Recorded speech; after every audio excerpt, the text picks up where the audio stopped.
The New Hampshire Motor Speedway is celebrating its 25th anniversary this year, and they've been doing so much for the sport of racing for the last quarter century. So we're here to find out a little bit of the history. Take a look. So who better to talk to about the history of a place like this than Kristen? Kristen works in the marketing department. Let's talk about the history of this place. I'm sure it's changed so much in the last 25 years. Absolutely. The Speedway opened in 1990, and we are proud to be hosting New Hampshire Motor Speedway for 25 years of racing here in New England. Our first race was in 1990. It was an Xfinity race. Tommy Ellis won that race. Got our first Sprint Cup race in 1993, and Rusty Wallace won that race. Rusty's such a great ambassador for our sport, as is Mark Martin.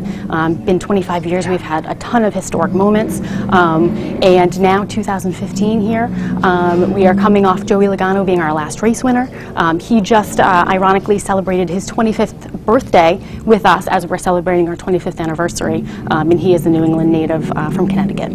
Starting in 1997, we had our second Cup race added to the schedule, and now here in 2015 we are still hosting 2 NASCAR Sprint Cup Series races, and we're just so excited to be having that. But since 2008 is when Speedway Motorsports came in and purchased the facility. It was New Hampshire International Speedway. Now it's New Hampshire Motor Speedway. Since that time in 2008, we have had a bunch of fan amenities added. A new scoreboard, which you could see. We have had over $1 million bathhouse that was put on site. Trams were added for fans. They're Disney-style trams that help get people around the facility. Added more just color, added more signage, everything that we can do to make this facility as fan-friendly as possible. If you watch a NASCAR race this year, chances are you're going to see this gentleman right here, Mike Massaro. He's going to be in the pit acting as a reporter. Thank you so much for taking the time with us today. We're at an amazing speedway. What are you going to do when you're in the pit? What's your job? What's your role? Well, much like you would do if you were a sideline reporter for football, you basically walk the sidelines, in this case pit road, and report what's going on. We'll have a section, there'll be 4 of us, and we'll break it up, and we'll each have equal portions of the field, and we'll be able to convey to the viewer what our drivers have been going throughout the course of the race, perhaps reveal some of their strategies, and basically give them a little bit of insight as to what their favorite driver is encountering through the course of the day. Because years and years ago, it was this, the angle that we're looking at, and that's pretty much everybody who was watching at home. That's what they had. You're giving such a unique perspective on this sport. What's it like to be able to bring that to everybody? It's exciting. I mean, it's so fast-paced. I gotta admit, it's loud, it's hot, it's somewhat chaotic, but man, you feel the energy, and hopefully you're able to pass that along to the audience. I think a lot of people at home, they might, maybe they haven't tried out NASCAR before. What's it like? Describe the sport, and what turns people on about it? Well, I mean, there's a lot of action, obviously, a lot of speed. Sometimes there'll be a crash here or there. Some people like that. But what I really enjoy is seeing the competition at the front of the field to see what strategies are going to ultimately win the race, and which driver is most determined to get that win, and how far that driver's willing to go to get it. What's the field looking like this year? I know NBC, big presentation. We've got NASCAR now. So what's the field like this year? Who's looking good? Well, right now, so far, Jimmy Johnson and Kevin Harvick, who's the defending series champion, both those drivers have risen to the top of the field so far. Combined, they've won the majority of races, but there have been 9 different winners throughout the course of the season, so there's been some parity. We're about halfway to the chase, so we haven't established the entire field yet. A lot of racing still yet to come as we get closer to NASCAR's playoffs, and so that's exciting in itself to see who's actually going to qualify to run for the championship. And now it's not runs or hits, this is points. It's a point system, right? It is a point system, but wins are very important when it comes to the chase. Essentially, if you win a race, you've locked yourself in with one of the 16 chase positions. Now, they're going to take all the winners at the end of the regular season, at the end of the first 16 races. Those winners will qualify for the chase, and then they'll backfill. Let's say, for example, there's 3 positions that are still up for grabs. Those 3 positions will be established based on points. See, I get it now. Thank you so much for chatting with us today. So now, my pleasure. You have to watch NASCAR, and if you are looking down the pit, you're going to see this gentleman. So here at Loudon, it's kind of like the Big E of food, except that there are 100,000 people watching NASCARs fly by. So if you want some interesting new foods or some old favorites, come on down and watch a race at Loudon. Concession items like hot dogs, hamburgers, all that traditional stuff that's here, but we also like to step it up a notch and bring the New England flair into it. We have what we call the Light Lobster Lounge, which is a seafood inspired lounge area that's on property.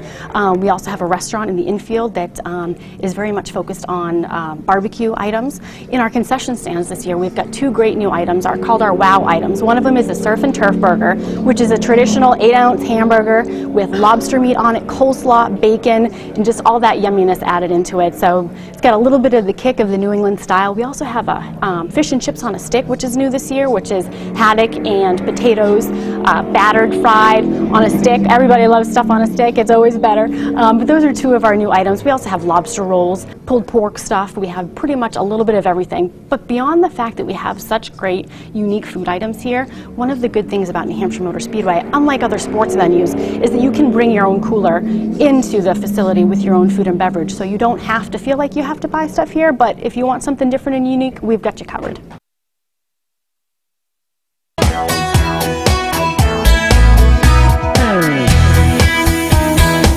If you never thought about watching it before, NASCAR is really intense. So I'm going to pop on this helmet, hop in a race car, and see if I have what it takes. Just a word of warning, NASCARs go about 200 miles an hour, so if anyone ever asks you to get in a NASCAR at full speed, I think you should probably say no. Luckily, the ride that we were on topped out at about 80 miles an hour, and that being said, it certainly felt like a very, very difficult ride. I can't imagine how people do it lap after lap after lap. I stood in line with my helmet and waited, but they don't mess around here. Safety first here at Loudon. Fixed my helmet to me, they put on my neck pad, and I was ready to go.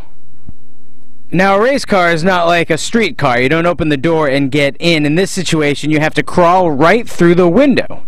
Then I met my driver, who, by the way, very nice guy. He told me what we could expect for the day, and that was to have a couple of fun laps.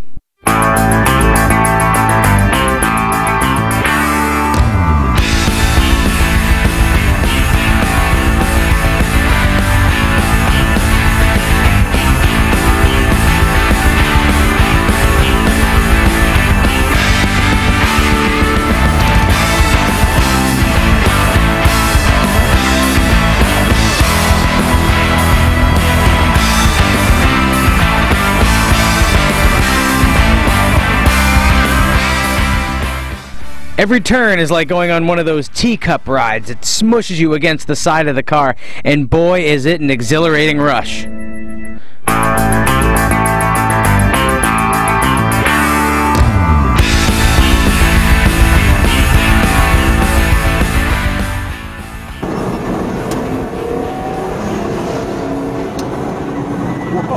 Whoa, that was nuts. How was it? Fantastic. Thank you very much. You bet, buddy. I appreciate it. Yeah. Come out the same way you came in. Okay.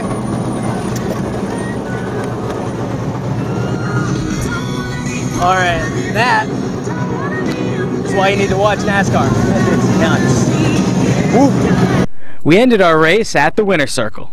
We are in Victory Lane. This is where the race ends. The winning car comes here. The driver gets out of the car, comes and stands on this podium. Confetti explodes from the sky and rains down on the champion, who could very well go on to win the whole NASCAR series. If you want information on all things NASCAR, all you need to do is go to mymassappeal.com.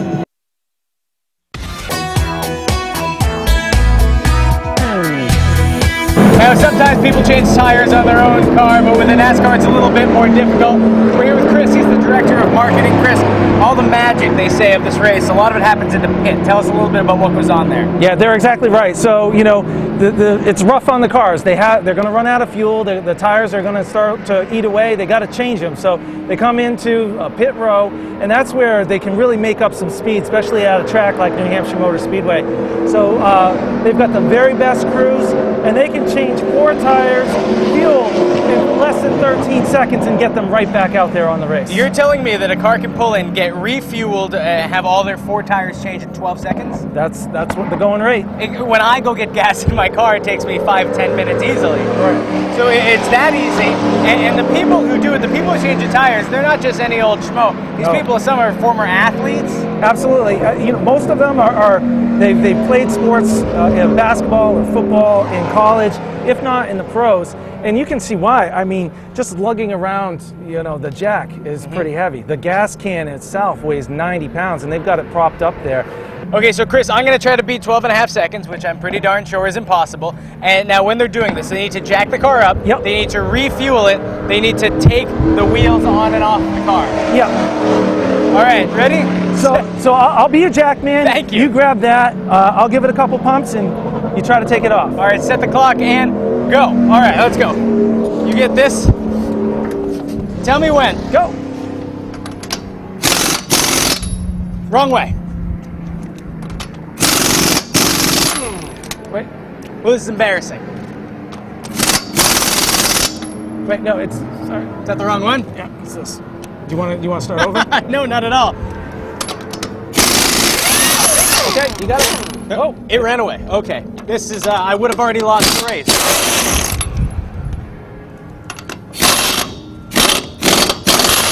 Get it synced in. There.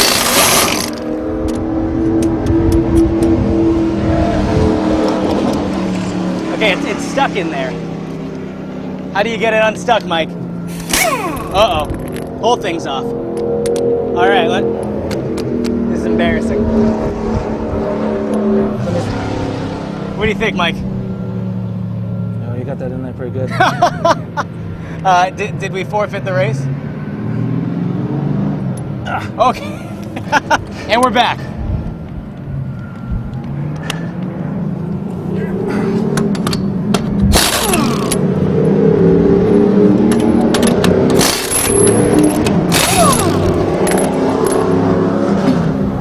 And then you go right back on. And they're right back on? Yeah.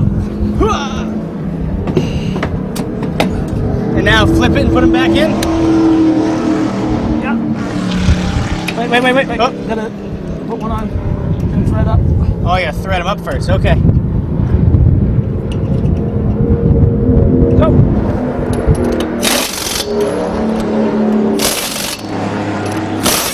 Oh! And All we're right. officially lost. Well, here's the thing. We missed one. It's still gone, so the car is completely undrivable. There was no gas in the car. I'm easily over a couple minutes, so the next time you're watching a NASCAR race and you see these guys jump out of the pit, it's serious business, and the little seconds can make the difference in who wins or who loses a NASCAR race.